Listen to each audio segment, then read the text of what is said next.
Bienvenue dans ces nouvelles rencontres. Aujourd'hui, je reçois Laure Rollin. Bonjour Laure.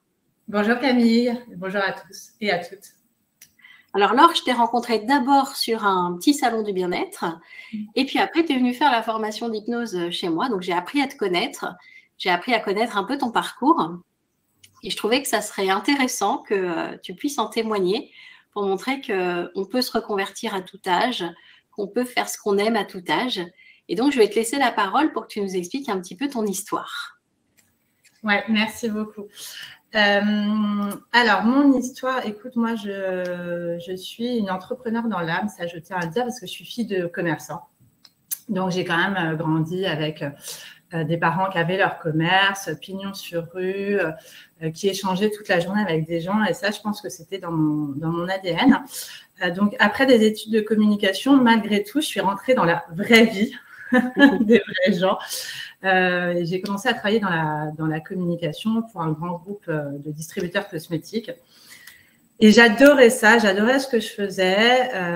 Malgré tout, j'avais envie de trouver un sens et qu'en tout cas, le fruit de mon travail me rapporte directement quelque chose à moi et non pas à une société tout là-haut avec des règles hyper établies.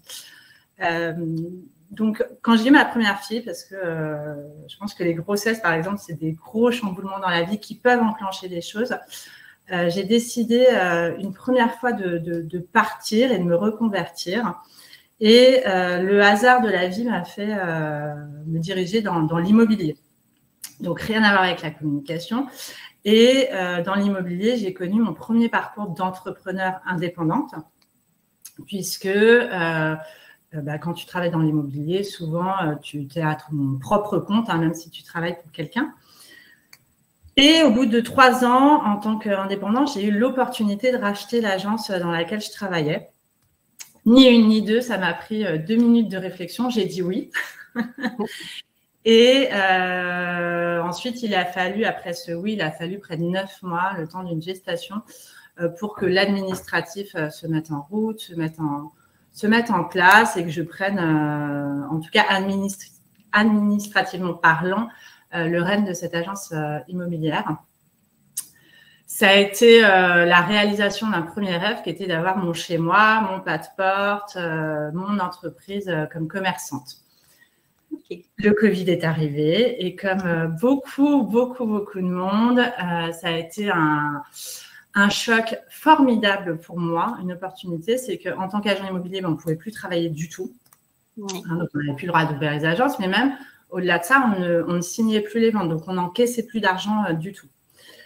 Et moi, c'est une période où je me suis vraiment reconnectée à mon âme d'enfant, c'est des mots qu'on entend souvent, mais voilà, qu'est-ce que j'aimais faire quand j'étais petite, qu'est-ce qui m'animait, pourquoi j'étais là, tu vois, il y a plein de questions existentielles qui me sont venues et que j'ai pu traiter parce que j'avais le temps de le faire en fait. Et donc pendant le confinement, j'ai écrit un premier roman que j'ai écrit très très vite, je dirais de manière intuitive aujourd'hui. Et puis avec une amie photographe, on a commencé à échanger sur nos obsessions créatives. Qu'est-ce que signifiait pour nous cet enfermement, comment on voulait le retranscrire artistiquement. Et donc, on a eu l'idée de créer un livre photo-poétique qui se répondait, donc photo et poésie. Et pour ce faire, comme on n'était que toutes les deux, en fait, on s'est rendu dans des lieux qui étaient complètement fermés au public. Et j'ai servi de modèle, donc c'est avec Amélie Marzouk que j'ai créé ce livre. J'ai servi de modèle à Amélie. Et puis, on s'est éclaté, quoi. On trouvait du sens dans nos gestes, dans nos pensées. On a travaillé très, très vite. Et puis, après chaque photo, en fait, on a mis en regard des poésies donc, que j'avais écrites moi. Donc, j'en ai exhumé de mes 20 ans. J'en ai écrit de nouvelles.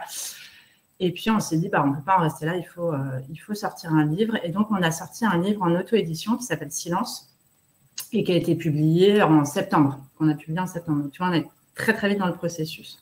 Ouais.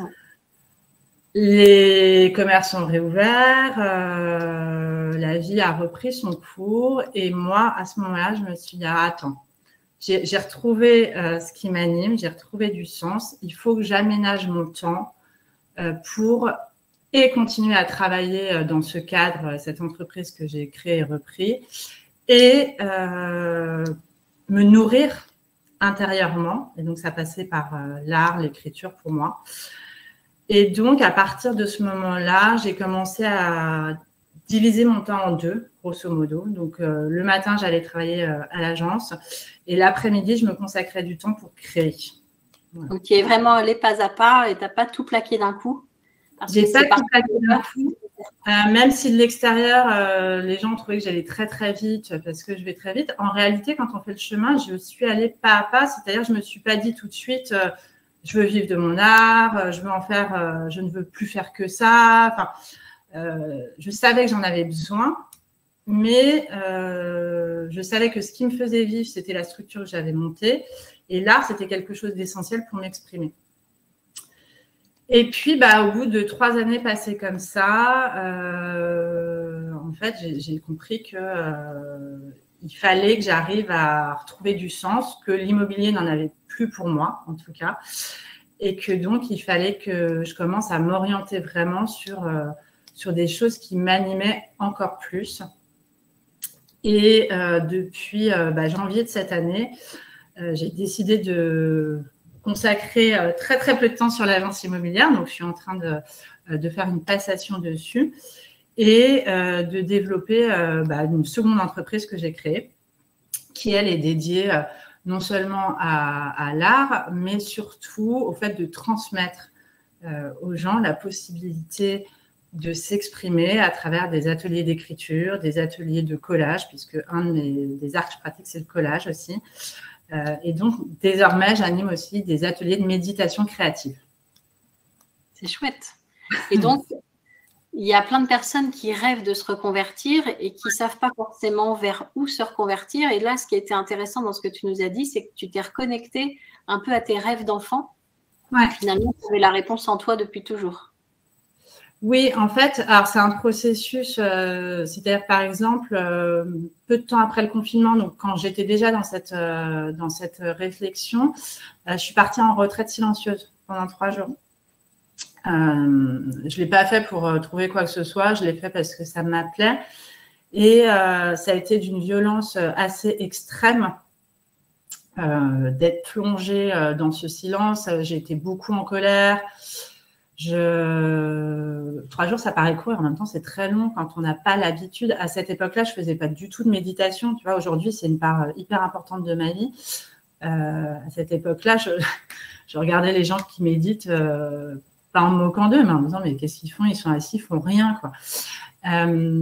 J'ai énormément lu. Et puis, quand je suis sortie de cette retraite silencieuse, en fait, je me suis dit, mais tu as les réponses en toi. Mais il faut te laisser la place de t'écouter pour pouvoir les entendre, en fait.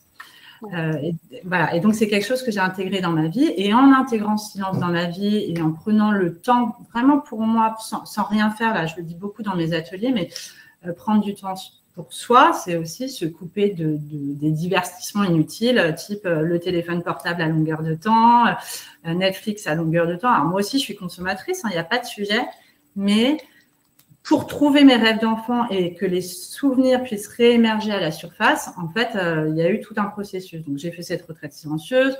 Je me suis fait accompagner d'une énergéticienne aussi tout le long de mon parcours parce que c'est pas évident d'un seul coup de plus correspondre à un cadre sociétal qu'on a dans nos veines depuis toujours, tu vois. Donc, vraiment, je me suis fait beaucoup accompagner. Et je me suis souvenue que petite, j'écrivais. Je me suis souvenue que petite, je faisais des collages, que je dessinais. Et qu'en fait, je me suis souvenue petite, je voyais le monde même différemment et que je voyais des choses que les autres ne voyaient pas. Tu vois, mais c'est revenu en laissant la place au silence. Et qu'est-ce que tu pourrais dire aux personnes par rapport à la légitimité? À quel moment tu t'es sentie légitime? Est-ce que tu t'es posé des questions de ta légitimité à un moment donné? Alors, je crois que j'ai un rapport assez ambigu avec ça, c'est que je me sens rarement légitime et en même temps, ça ne me freine jamais.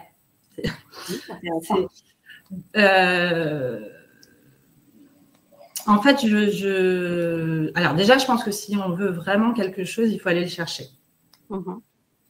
Donc, aller le chercher, ça veut dire te mesurer aux autres. Parfois aussi entendre des choses pas agréables et donc l'ego souffre et ben c'est pas évident mais tant pis. Et surtout ça veut dire que c'est pas parce qu'on te dit non qu'en fait une personne détient la vérité pour toi. C'est que tu peux aller chercher les choses ailleurs et autrement. J'ai mis beaucoup de temps à dire que j'étais artiste, c'est-à-dire que quand on a sorti le premier livre avec Amélie, donc c'est un livre où je suis nue sur la couverture. On a fait une première expo, j'ai été affichée en 4x3 là où je travaille, donc vraiment à 50 mètres de mon agence. Quelque part, je n'avais plus à dire je suis légitime ou je ne suis pas légitime. J'étais là. Tu vois, en fait, on l'a fait sans se poser cette question.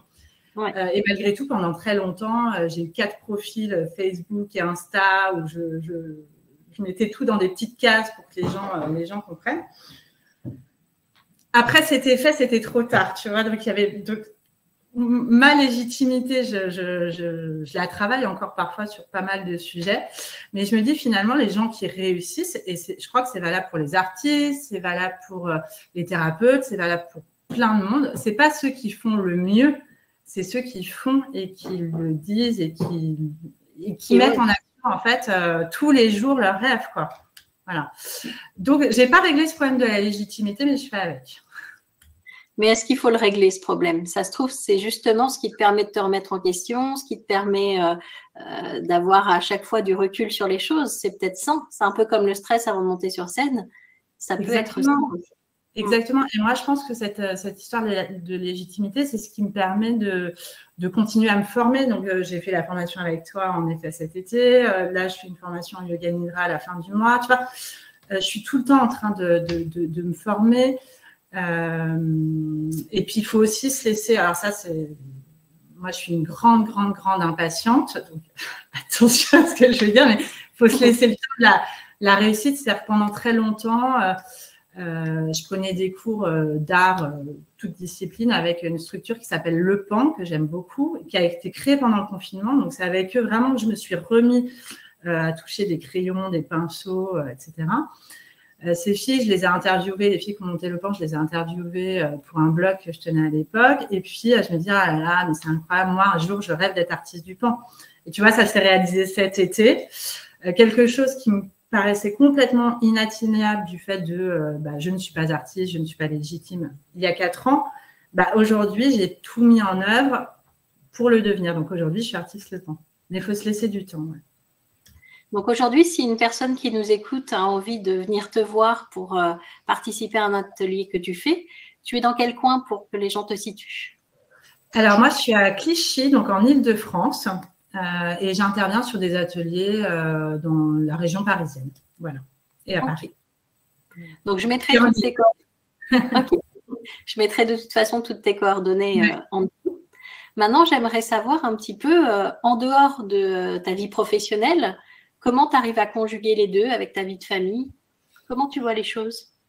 Alors, ça, c'est une sacrée bonne question, je pense, surtout pour les femmes qui nous écoutent. Comment je vois les choses? Comme un grand bazar perpétuel.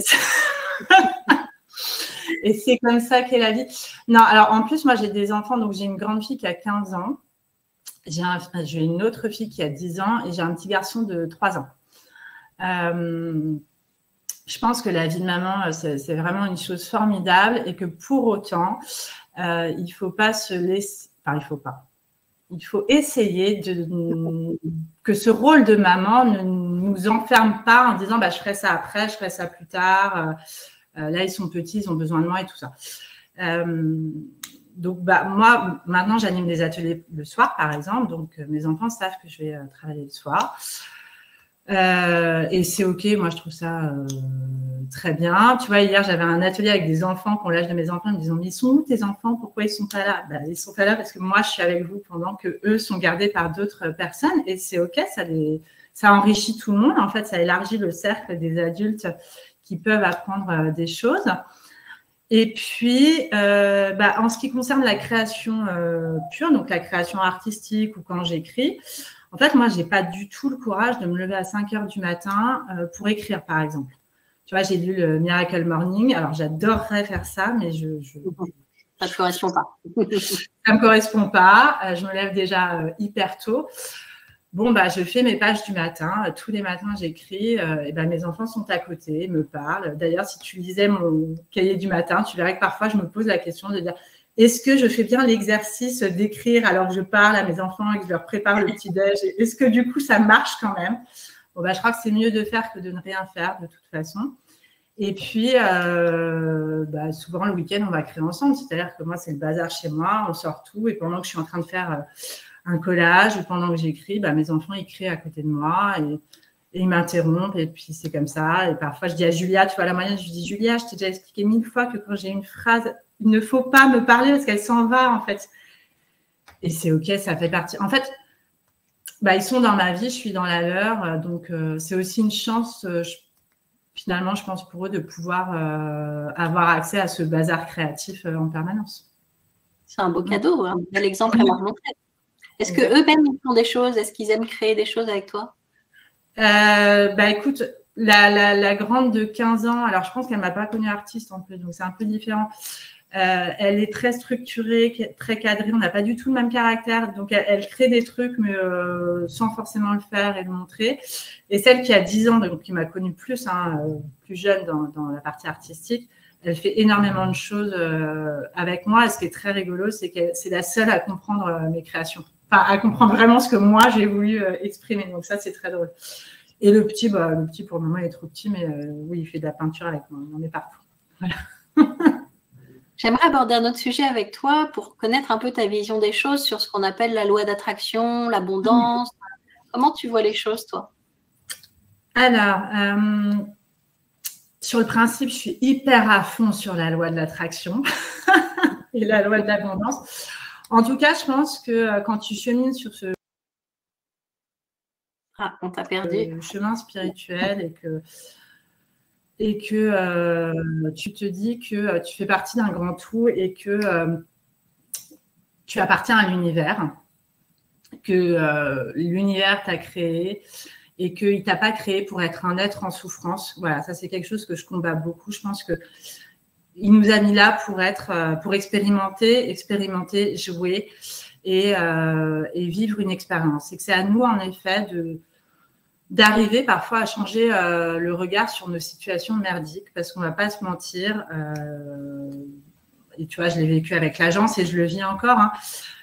Tout n'est pas facile, tout n'est pas rose. Quand on voit l'état du monde actuellement, parfois, il faut avoir le cœur quand même bien accroché pour se dire oui, alors moi, je parle de la joie et de la vie. Et puis, alors, quand on regarde le monde tout autour, c'est quand même pas hyper drôle pour tout le monde.